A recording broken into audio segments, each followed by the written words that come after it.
Good afternoon. Welcome to the St. Louis Regional Freightways FreightWeekSTL 2020 panel discussion on Missouri and Illinois Inland Port collaboration. This year's event was moved to a virtual format to accommodate social distancing requirements. All four ports that are with us today have made significant infrastructure investments that have led to more business for companies using the inland waterway system. What many might find surprising are the relationships and partnerships port facilities have with each other help support the industry. Today's discussions will address the impacts that COVID-19 has had on the industry as it relates to operations and how the ports have adapted to these uncertain times. We're going to start today with the discussion with a quick introduction of our panelists and their respective ports, starting with America's Central Port in Granite City. It's my pleasure to introduce Executive Director Dennis Wilsmeyer. Dennis has over 30 years of experience in transportation planning and economic development. He's the FreightWays Marketing Committee Chairperson, and he works closely with all modes of transportation supporting infrastructure investment. Please welcome Dennis. Thank you very much, Mary. I appreciate it. It's a pleasure to be here today. America's Central Port was founded in 1959. We are one of the largest freight hubs in the Midwest. We are a special purpose unit of local government, and like many in the freight industry, we are classified as essential during this COVID crisis. We have access here at the Port District to 6 Class 1 railroads, 2 multimodal harbors, 4 interstate highways, millions of square feet of warehouse space and manufacturing areas, and multiple development-ready sites. With all these assets, our properties are very attractive to freight users. As a testament to our transportation and logistics advantage, our 80-plus commercial tenants transport over $1.1 billion of freight annually. Thank you very much for the opportunity to be here today. Dennis, our next panelist is Brent Weiser. He's the Executive Director of the Jefferson County Port Authority. Neil accepted this position in 2017 and has extensive experience in governmental affairs and the transportation industry with a focus on both the barge and trucking industries. Welcome, Neil. Thank you. I told Dennis when I first met him that our port is in its infancy and we want to grow up to be just like him. So that's our goal. Excellent. Thanks, Neil. Next, we have Richard Grenville. He is the Vice President of Multimodal Logistics for the Port of Kansas City, or Port KC, as it's commonly referred to. Richard is responsible for all port terminal operations and further development of freight-related business. Richard has more than 35 years of experience in marine and transportation in both international and domestic arenas. Welcome. Thank you, Mary. It's a pleasure to be here. The Port of Kansas City, the Port Authority, was founded in the late 70s as a political subdivision of the state of Missouri.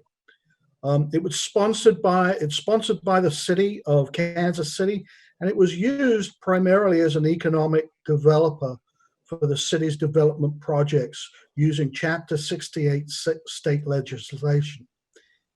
In 2012, with a new CEO, the Port Authority embarked on a new course of transportation-related projects by leasing the city's original port terminal in the West Bottoms.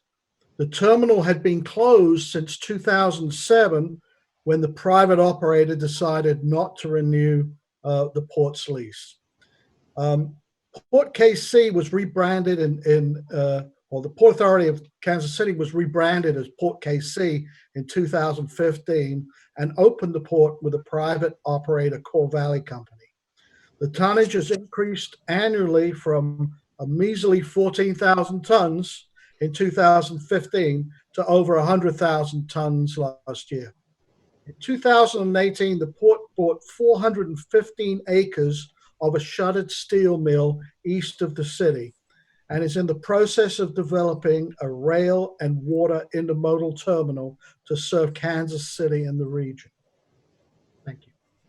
Very good. Thank you, Richard. Our final panelist is Ed Walbacher. He's the general manager of the Kaskaskia Regional Port District, and he has been in his position since September 2011. KRPD represents the nation's 10th largest inland port and has been in operations and covers 3 counties in southwestern Illinois. Welcome, Ed. Well, thank you, Mary. The Kaskaskia Regional Port District was formed, like Dennis, many years ago. We were celebrating 55 years this year. And we're unique in a sense that we operate under 5 different terminals at different locations. And it's each one is unique to itself, and really it gives us an advantage as to where they're located, as to what kinds of things we can offer to the public at these locations.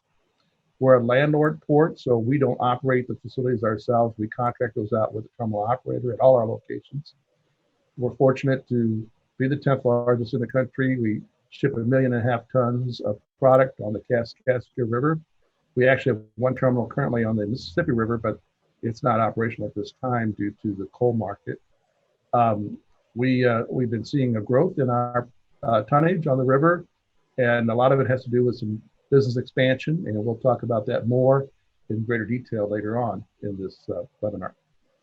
All right, very good. Thanks, Ed. Neil, we're going to start with you for the first question coming out of the gate. Missouri Port Authority Association works with the Missouri Department of Transportation and the state legislature to improve ports through infrastructure funding and legislative support. How do Missouri ports support each other, or is it a competitive atmosphere? Mary, it's a good question. It is both competitive. However, we still manage to support one another. When I joined the organization, I felt welcomed. Even though I was new to this industry, they were very willing to help me out. Full blown. I can only say that it's a great group of ports, public ports in Missouri, and we work together and help one another out. I can honestly say I know and feel very comfortable speaking with all the other members. I think there's 15 in addition to me, and we just added Port of Jefferson City to our organization, and I'm excited about them coming along to the Heartland Port. And this required some legislative challenges they've gone through, but they're making it happen with the support of our organization. And I know Rich has also been very supportive, Rich Grenville, KC Port, in helping them get off the ground. And the collaboration is phenomenal. Very good. Richard, you've been a leader with supporting other port initiatives, including ports in Missouri and other states like Kentucky and Tennessee. How do these partnerships benefit your port in terms of market stability and new business? Well, Mary, that's a great question. Each port has its unique book of business, and by forming relationships with other ports, it sends a message of developing an integrated transportation system to the industry. And this is important when you're marketing your region to potential new business, as it sends a message of industry cooperation. The goal of our port and the system in general is to get more bottoms on the rivers and to keep freight rates competitive with other modes. And I think we've been very good at cooperating. I certainly have cooperated with all the speakers at one way or the other, whether it's sharing information or concepts. And we've seen the industry embrace the ports that work together. And sometimes I will have an option of working some freight, but I realize it may be better to take it to a nearer port. And we certainly pass that information along. And what it does, it ends up giving customer satisfaction. Rather than me doing the work and not getting a good outcome, it's better for me to pass it on to a competitor or a partner and let them do a better job because of logistics or where the freight's going, its final destination. So we've seen a lot of cooperation that way. Richard, I think the industry is appreciative of that. It helps support the transportation rates as a whole for the inland waterway system. Dennis, your efforts have led to partnerships with Gulf Coast ports that include New Orleans and the Port of Plaquemines, both in southern Louisiana. Your leadership also has been instrumental with local partnerships well before the Freightway. Most recently, you coordinated a bi-state regional port meeting with the Maritime Administration. Can you talk about the benefits of these efforts in terms of your port and the region's market stability and growth? Absolutely, Mary. The St. Louis region has so many tremendous logistics assets. We have 4 navigable rivers, the Mississippi, the Missouri, the Illinois, and the Kaskaskia, and most of those are lock-free. We have 4 major interstate highways that converge on St. Louis and 6 Class 1 railroads. We've known for a long time that marketing what we have is key, just to let the rest of the country know, and really we need to let the rest of the world know what we have here in St. Louis. What makes the marketing work, though, is when everyone is on the same page, marketing the same thing. Working with ports in Missouri and Illinois comes easy for us. We're public entities with the same basic mission to create jobs and take advantage of the transportation opportunities, or to create those opportunities at each one of our ports. We deal with similar issues and help one another, as you've heard from Richard and Ed already. We help one another when there is a problem and we need a sounding board. The Maritime Administration meeting that you mentioned is a good example of how we work together to come up with sound solutions. Working together strengthens us all and makes St. Louis a more attractive place. It helps us at America Central Port by having others see us also as a regional partner. Very good. Ed Walbacher, Kaskaskia Regional Port Authority is a hidden gem in southwestern Illinois with a national ranking of 10th largest inland port in the nation. You've earned this ranking based on continued infrastructure investment. Tell us about your recent successes with infrastructure funding and projects in the queue. Well, it's interesting. When I became the director here, we did not have that ranking, and we were traditionally a coal-driven port. However, the coal industry collapsed years ago, and so we were at a point in our process where we didn't really have much to ship on our river at all. In fact, I think we were down to 400,000 tons maximum, and from a high of 4 million tons. So we had to diversify our product line. We had to start building infrastructure within our port, and that started with a 50-ton overhead crane at number 2, and then that built some additional capacity with a steel processor.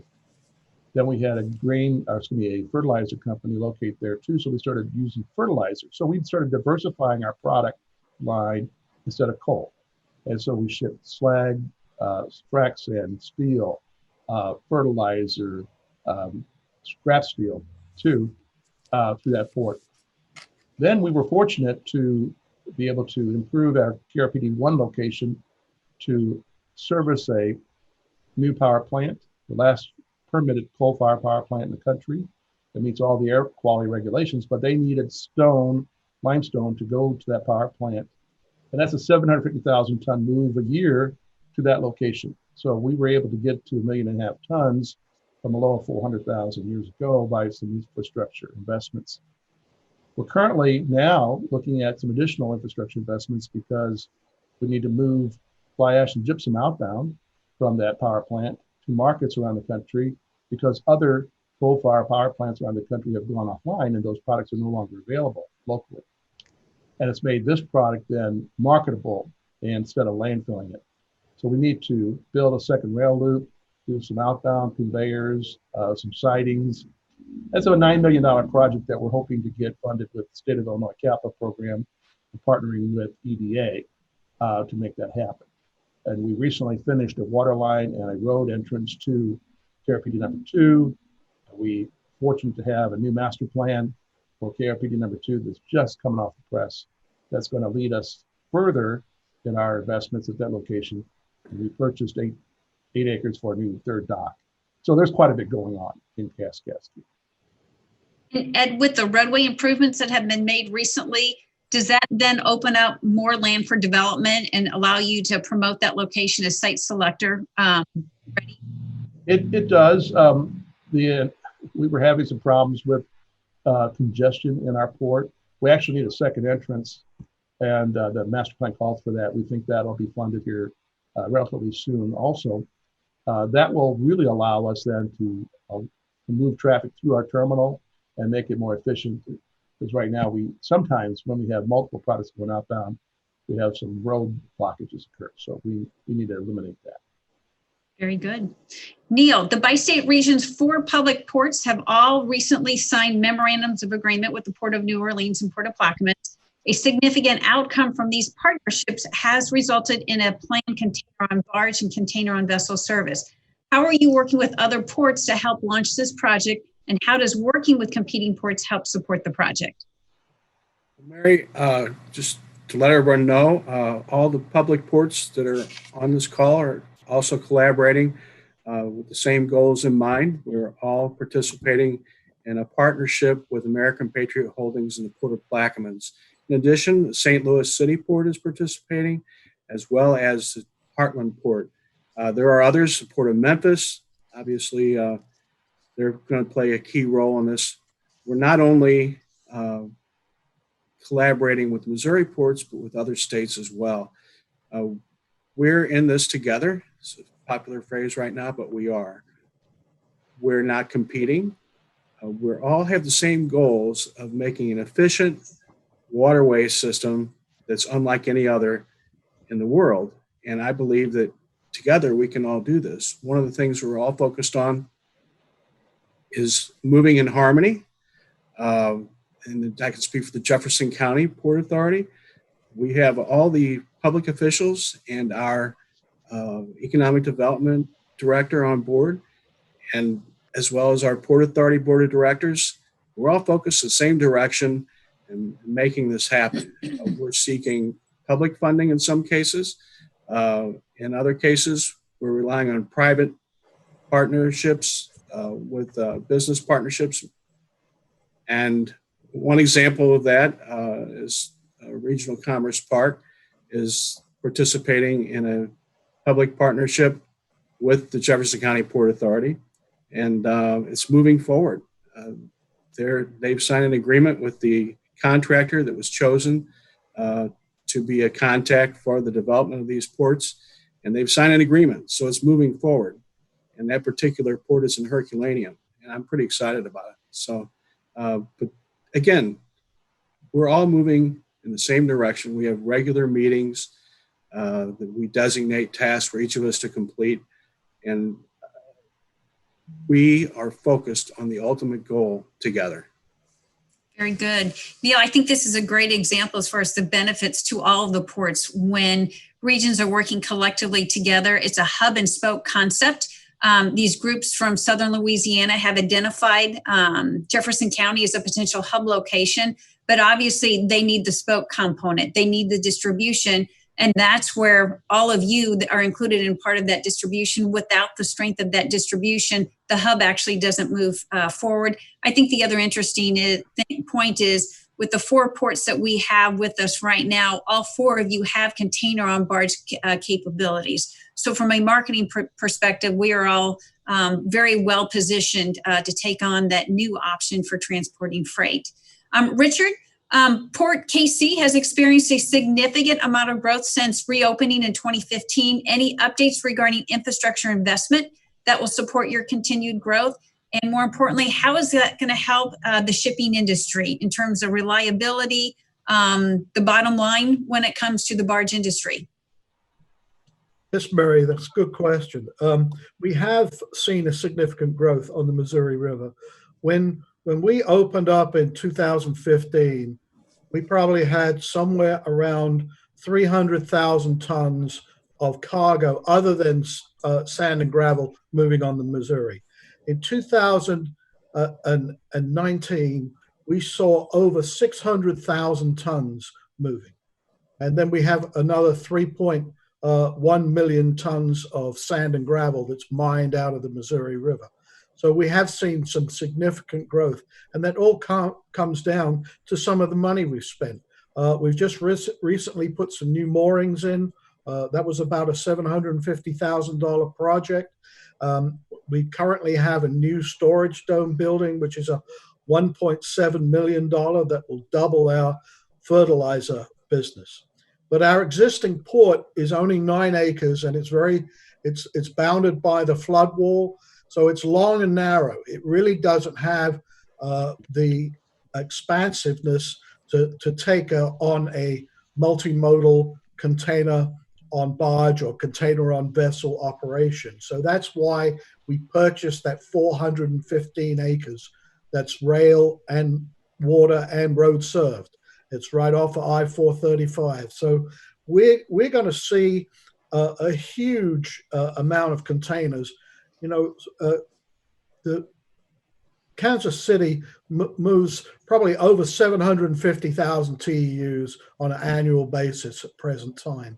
And we've been hearing from shippers from all over the country, they want options. They don't want to be tied to one gateway. They want to make sure that if a certain gateway has a problem, they can still move their freight. And I think that the inland waterway system in this country, with the expansion of the Panama Canal, moving that line from East Coast to West Coast, to move it further west, has really helped us develop this concept of container on vessel on the major Mississippi and adjacent rivers. So we think that this is going to be a huge thing for our industry. It's going to be the next step. And because we, as Ed said, you know, coal has died. He had to market his port. So we're constantly looking for transportation ways to increase our business. And the inland waterway system is the only transportation system that has excess capacity. Road doesn't, the rail doesn't, and they're going to run out of that capacity. So we better start marketing and planning now for when the freight doubles by 2050. Very good. Dennis, Richard talked about the value of investing in infrastructure in terms of a business perspective and also capacity. Earlier, you mentioned partnerships at a regional level. You've also been working closely with ports throughout the state of Illinois, and those efforts has focused on statewide infrastructure funding with IDOT and focusing on how to better freight movements between the ports. Can you talk about these efforts? Yes, absolutely. Thanks, Mary. I'd say first, thank you so much, and hats off to Bill Stallman of America's Central Port District, Clayton Harris of Illinois International Port District in Chicago, and our own Ed Weilbacher, who's on this panel from Kaskaskia Regional Port District. They've done a phenomenal job in standing up the Illinois Ports Association, and who, along with Charles Bell out of the Port of Quincy, Illinois, have really raised the awareness of ports and the river system at the state level, and just have done a phenomenal job of that. But I'd really go back a few more years. That's been a recent effort in the last couple of years with the Illinois Ports Association. Stepping back even further, probably 8-10 years ago, a lot of credit goes to Maritime Administration as part of U.S. Department of Transportation. They really kind of set the stage, asked a lot of the departments of transportation in the countries where there are these navigable rivers flowing to say, hey, let's start thinking about setting these the river system as an equal partner, an equal player to the highway system. And I think that really set the stage, that heavy push from the federal level to suggest to the state level that you really ought to start thinking about this differently. We need to start thinking about freight flow differently. We need to start thinking about how we can most effectively and economically move freight in this country. And the river system is a phenomenal way of doing that. So with MARAD doing that, or working with the states, the state DOT, it's really gotten a lot of traction. And then you take it, back forward several years, and you got great people at the state of Illinois Department of Transportation now, like BJ Murray, Holly Benneman, who have done a phenomenal job really of moving that forward. So they've created some years ago an Illinois State Freight Advisory Committee that has just been tremendous in terms of looking at freight flow in the state of Illinois. And in fact, that then led to a whole funding opportunity for ports and for other modes of transportation, including rail and trucks and highway systems. But they took money that was coming and had always come from the federal government, but they specifically set it for freight projects for the first time ever. And that was a concept of the Illinois Department of Transportation to make that happen, which is just a huge in that respect. Then, I think also talking about some of the other things that they have done at IDOT level is then they started a state plan, a marine transportation system plan. That is close to finishing. I think in the next couple of months that'll be out, but that's already looking at the hurdles, the concepts, just different things that the different ports in the state of Illinois are facing today, and trying to overcome those, including an economic impact study, which I think everybody across the inland ports look at as real vital and key to helping to promote their port system. I'd say all of these together, it really comes down to collaboration with your state, collaboration with the federal government, collaboration locally to make everybody a winner in this whole process. Very good. And I think one of the best successes we have is when IDOT announced their freight competitive program 2 years ago. Southwestern Illinois received funding for 5 projects. Of the 5 projects, 3 of them had direct connections to the inland waterway system. And I think that's number one, the fact that all the ports are working collectively together with industry leaders. And when those grant applications were submitted, IDOT and our elected leaders were already fully aware of those projects, recognized the benefits from it from a freight perspective. And for Southwestern Illinois, we had 5 wins. And again, 3 of them had direct connections to the inland waterway system. Neil, we're going to change gears. Ed, we're going to change gears. How has COVID-19 impacted the Kaskaskia Regional Port operations? It's interesting. We all want to be safe, and we all have to take our precautions. And it's interesting here at the office, my secretary and myself, her husband, who works for Waste Management, his coworker had it, and so he got it too. So real close to us, right here in the office. So we had to isolate ourselves for several weeks and make sure that we didn't transmit it any further. But also the lock and dam, the Jerry F. Costello lock and dam that's on the Kaskaskia River, was also somewhat affected by it too. One of the employees, his grandson, lives with them, and he got it from work, and so he voluntarily, the employee at the port or at the lock and dam, voluntarily stayed home for 2 weeks. He could have taken administrative leave, but he chose not to have to go through those hassles and took vacation time instead. But so they implemented special teams at the lock and dam. They separated their staff. They separated even a break room so that they don't come in contact with each other. It gets a little harried at times when you're trying to communicate and you can't have the team come together. But they have been able to manage that effectively, and we appreciate their response to that. Our terminal operators, I have not heard anybody having any problems with terminal operations, large operations. So I think we're doing okay. But keep in mind that Randolph County, our base of operations here, it has one of the highest per capita rates of COVID in the state. And that was due mainly because of a factory in the county that makes private label food products, pasta, popcorn, and Triscuits type of cake mixes. Their factory got infected at several locations. And so, there's several hundred people who've been affected by it here in the county. So it's close to us, but we're able to continue to operate. We're essential business.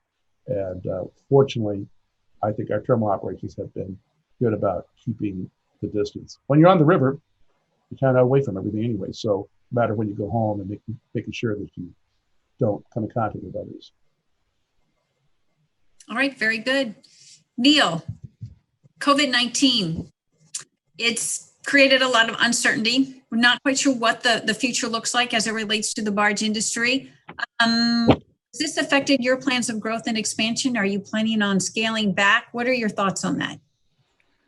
Well, Mary, I talked to Mark Denton with Regional Commerce Park just prior to our discussion today, and he shared with me that they are moving with all oars in the water forward, and they're looking forward to the growth they anticipate, not only due to the stimulus plan, but the infrastructure plan that is going to be implemented once it comes out of the White House and Congress. He shared with me that fortunately before the COVID-19 crisis, that they had switched from primarily fracking sand that was used for petroleum, oil, and they had change their focus to natural gas, which was it was a stroke of luck on their part. But for example he gave to me was that they were doing 240,000 tons of frac sand per week. And this is out of Texas, and right now they're doing 10,000 tons per week. So it's affected them. However, they're changing their focus, moving out of RCP and Herculaneum. They're looking at an agreement to develop from barge to silo to rail type operation. And it's something that we've never stored grain on it. We've stored frac sand there, but never grain.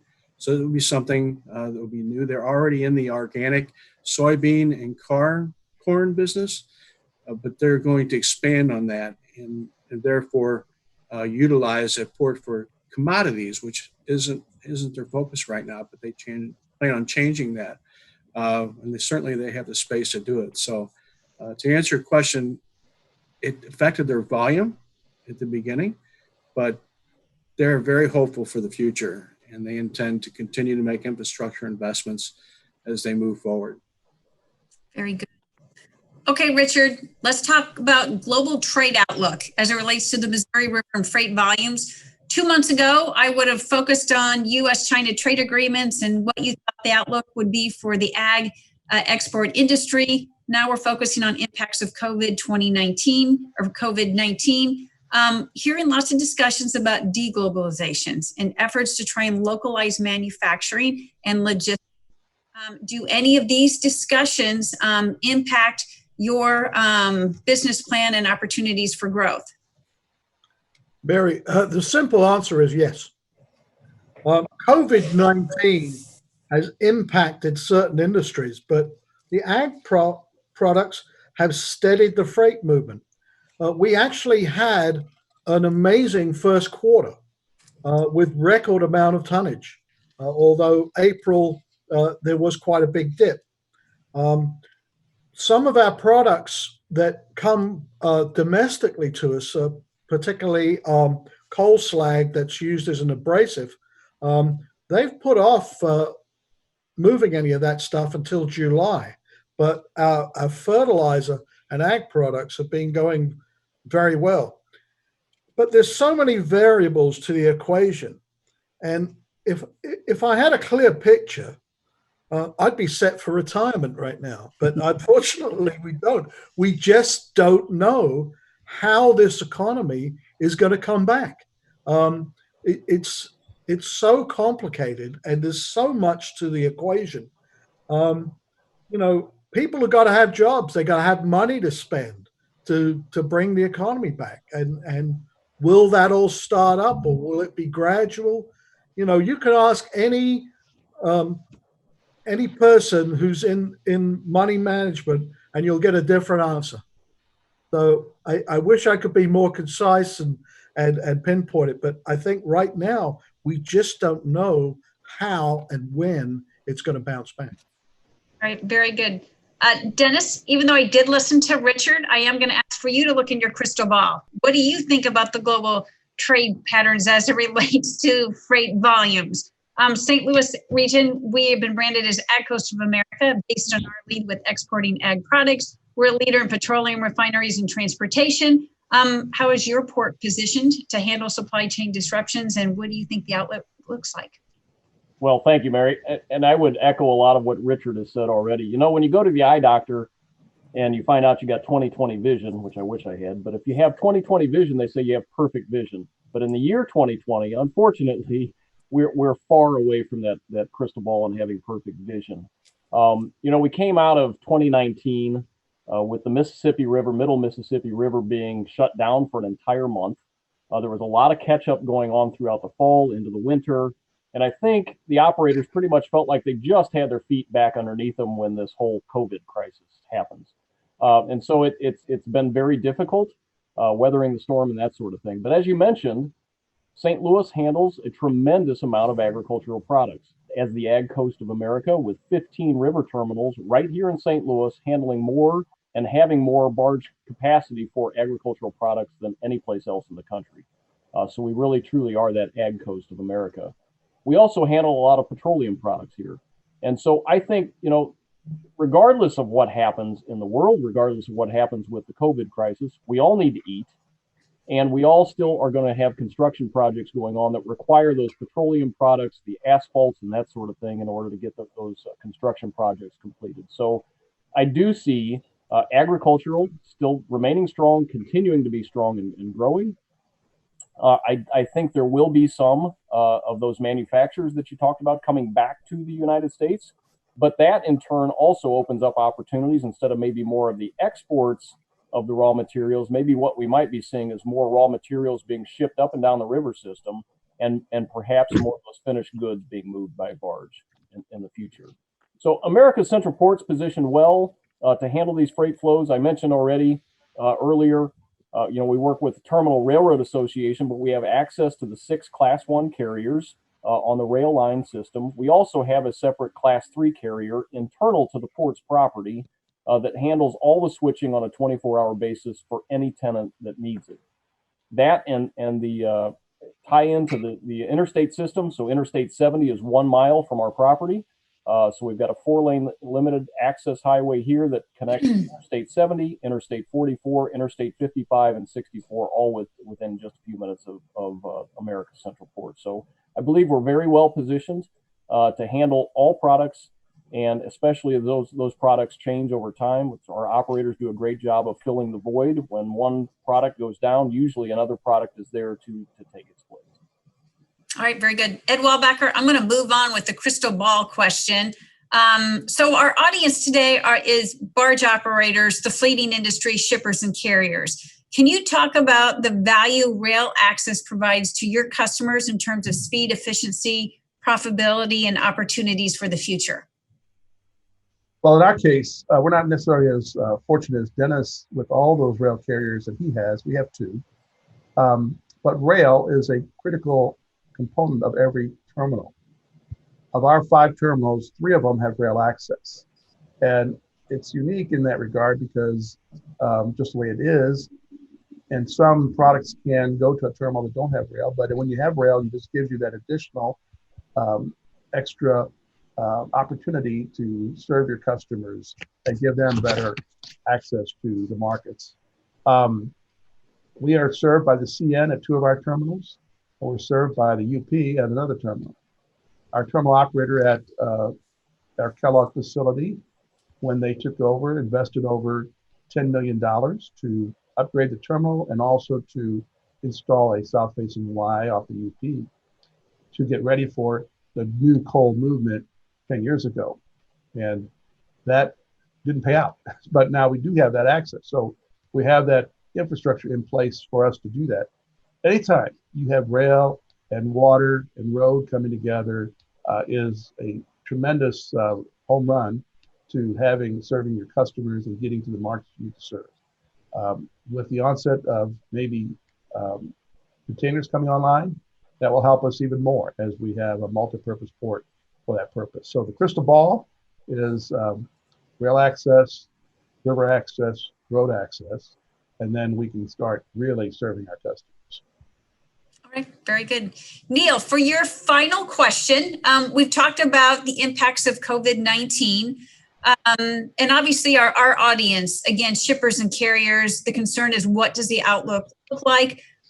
Talk about the proactiveness that Jefferson County is as far as your interest in trying to advance your ports that you have in Herculaneum, but also in Crystal City, and also some of the partnerships that you're forming with the global companies like Bayer. Thank you, Mary. That's correct. We're moving forward with an application.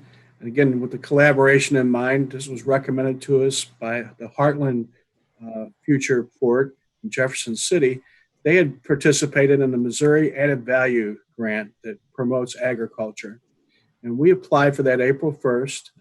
I partnered with our Economic Development Executive Director, and we believe we submitted an application that, if accepted, will help us move forward with actually the feasibility, which has already been determined, with the marketability of a terminal in Crystal City, which would neighbor Herculaneum. And we believe they would complement each other. We're focused on strictly agricultural products for this terminal. We intend to have a slackwater harbor. It is below the floodplain, but most terminals figure out a way to deal with that. And we, through engineering, have figured out a way to make that work.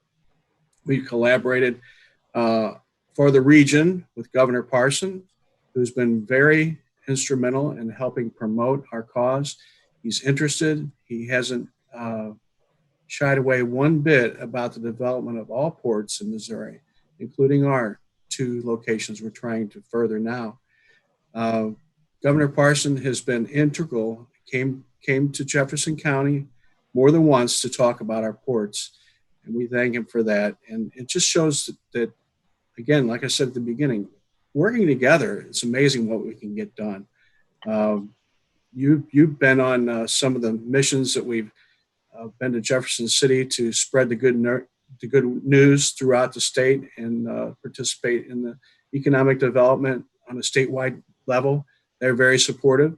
All the terminals together are very supportive. And we believe that the future looks bright in Jefferson County.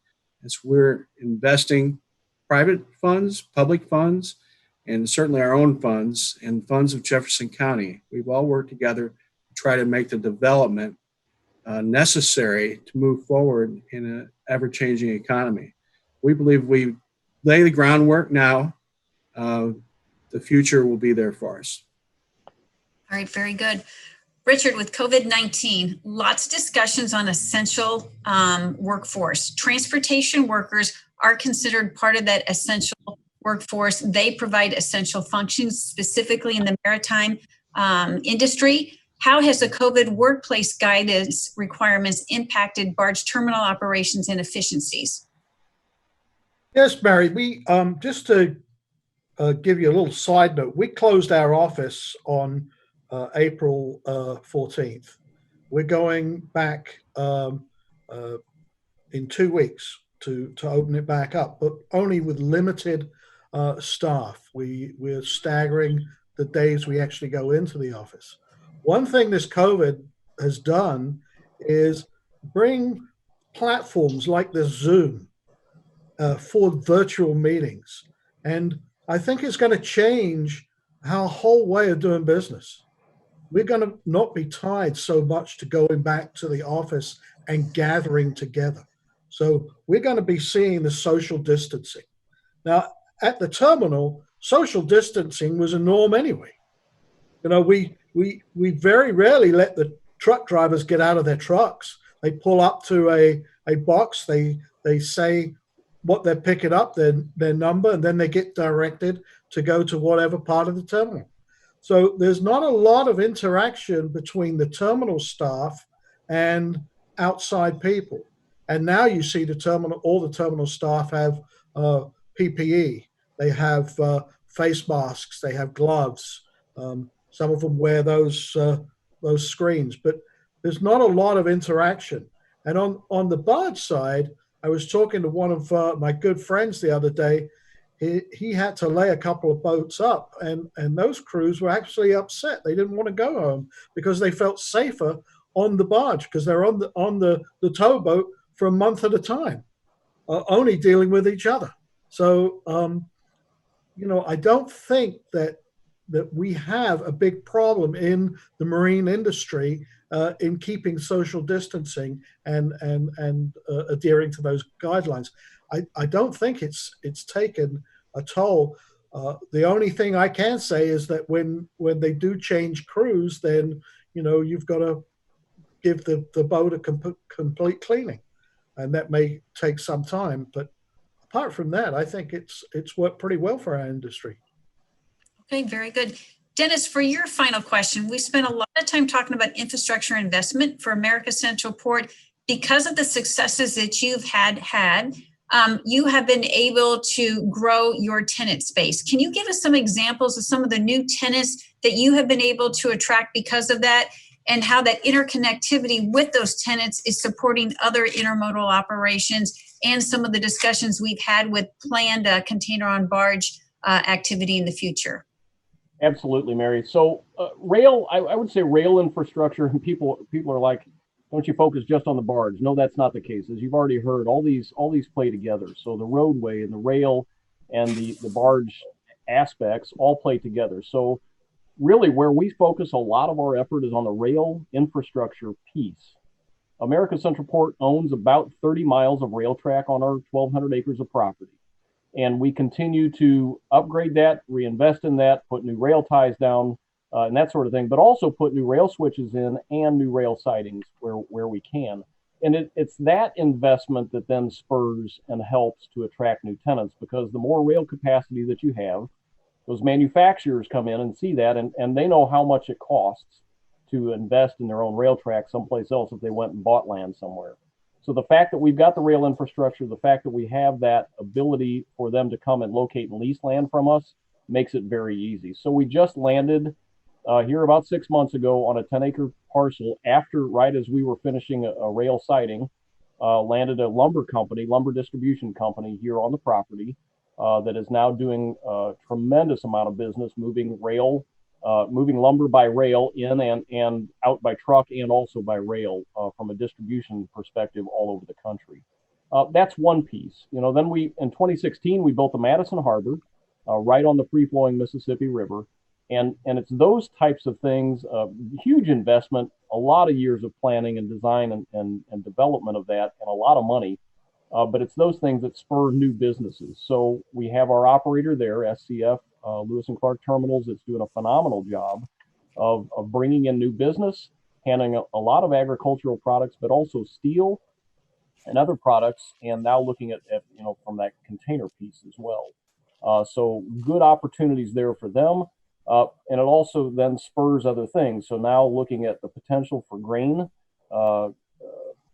bins to be put up, which will then further bring more and more commodities to that harbor facility.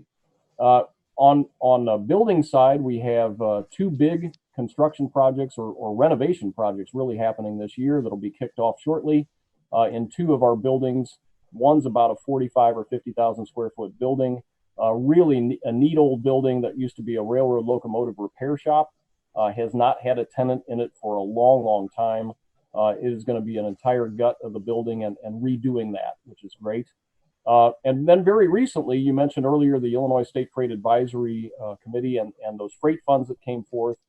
We were funded with a grant for about $1.2 million to rehab our Granite City General Cargo Dock. And we did that, and local funds here matched that, but those state funds that came in. So not only did the $1.1 million project get done, it also went along with us putting some pier fenders in along the general cargo dock, the cell wall itself. That was another $1 million. And the operator put in new equipment, a new grain dump facility there as well, and is now making other investments, including a demolition of an old tired building that was there. So we're seeing, just one project spurring probably 2 to 3 times the amount of investment that brings that in. And I'd say, again, all of those we look to, from an infrastructure perspective, we always look to how does it benefit and help the tenants and job growth. And those are the two main things that we keep in the forefront of our minds when we're considering those projects, because really, if we can make the tenants, those companies successful on our property, they stay happy, they hire people, and they create a whole lot more jobs. And it just works on a win-win perspective in that way. Dennis, that's excellent. I think you've just explained you have your own ecosystem or your own cluster when it comes to these industries within your port. Obviously, we have an emerging port system that Neil is representing, and that's obviously the goal that all of us are trying to strive to have. I think on behalf of the shipping and carrier industry, that's then allowing them to have more competitive transportation rates. And so I think that's a tremendous success story. Ed, for your final question, we've talked a lot about your successes with infrastructure investment, your intermodal component. I think at this point, it would be helpful for us to hear from you.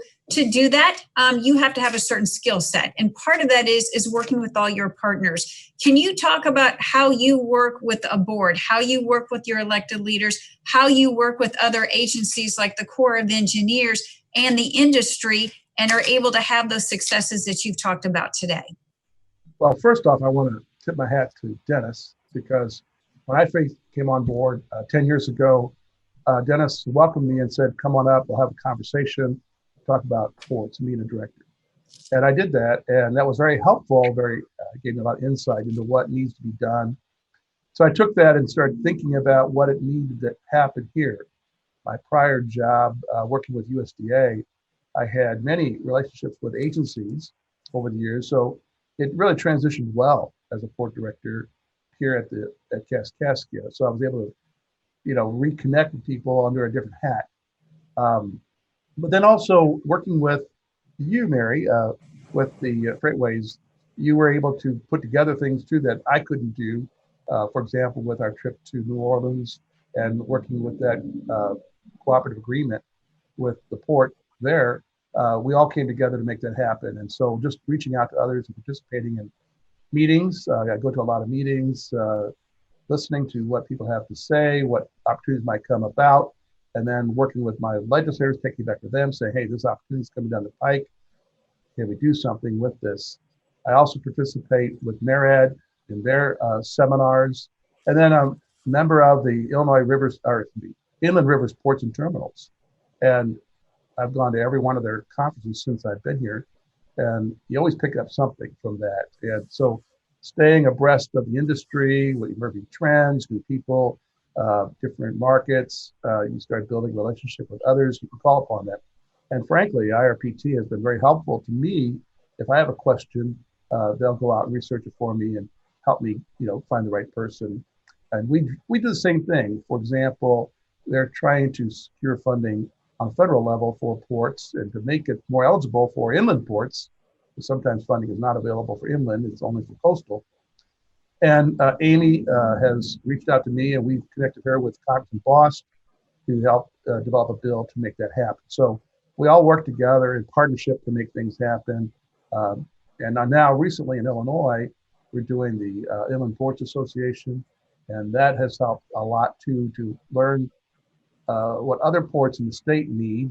And as a collective body, then we can say, hey, we have a voice that we need to have people listen to us from our legislators, and it's not just one port saying it. So again, we all work together trying to make things happen, pushing along.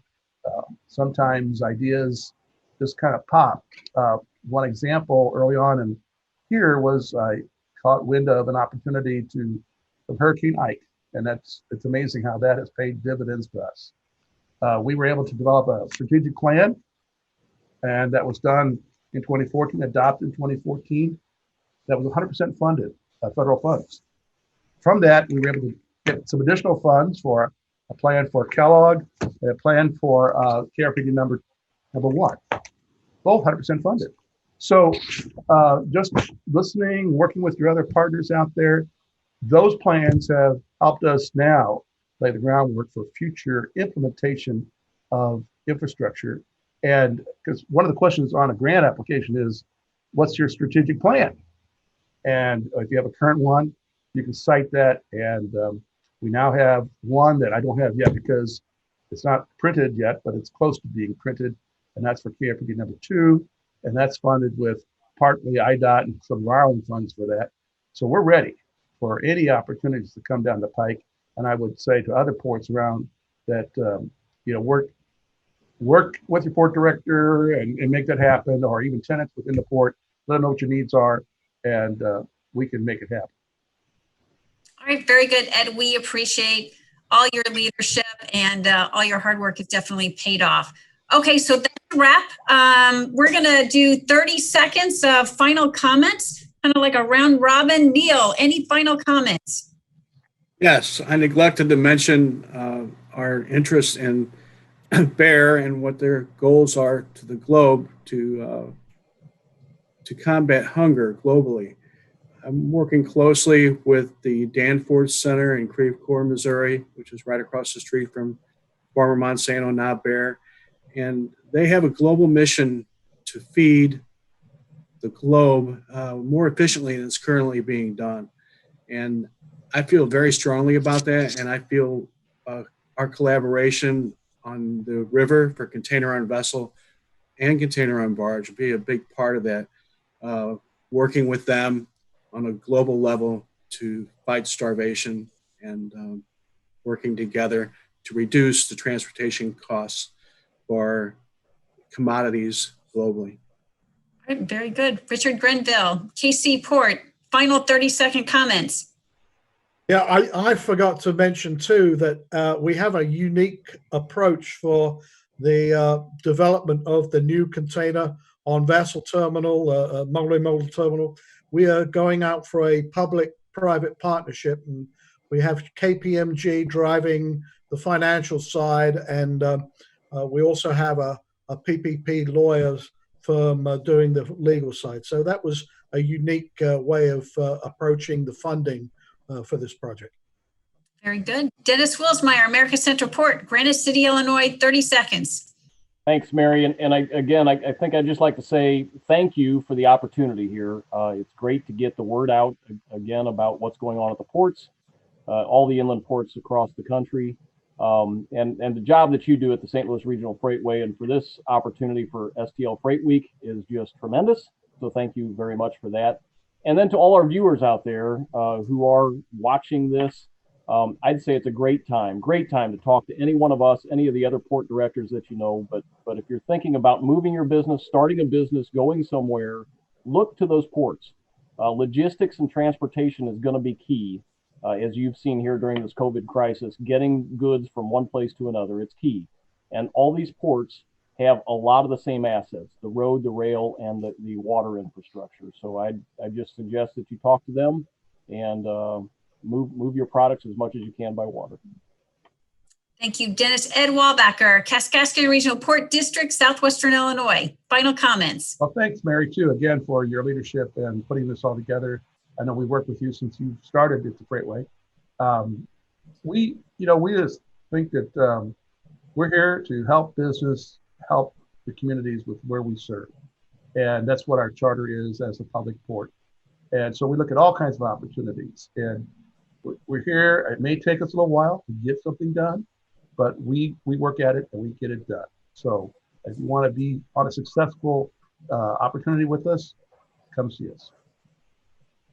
All right, very good. Well, that concludes our panel discussion. Thank you to our panelists for your leadership in supporting the inland waterway system and your efforts to advance this industry. Freight Week STL is an annual event that brings industry leaders together, and your comments regarding the COVID-19 pandemic, your collaboration with other ports, public agencies, shippers, and carriers, very much appreciated, and it helps support the nation's competitive edge in the global supply chain. We encourage all of you to stay tuned for remaining Freight Week STL 2020 events that include a discussion with JLL David Branding, who's going to provide an industry perspective of the industrial real estate market, release of the 2021 multimodal priority list, and release of the spring 2020 Freightway industrial real estate newsletter. So thanks again, everyone. Stay safe.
Very good.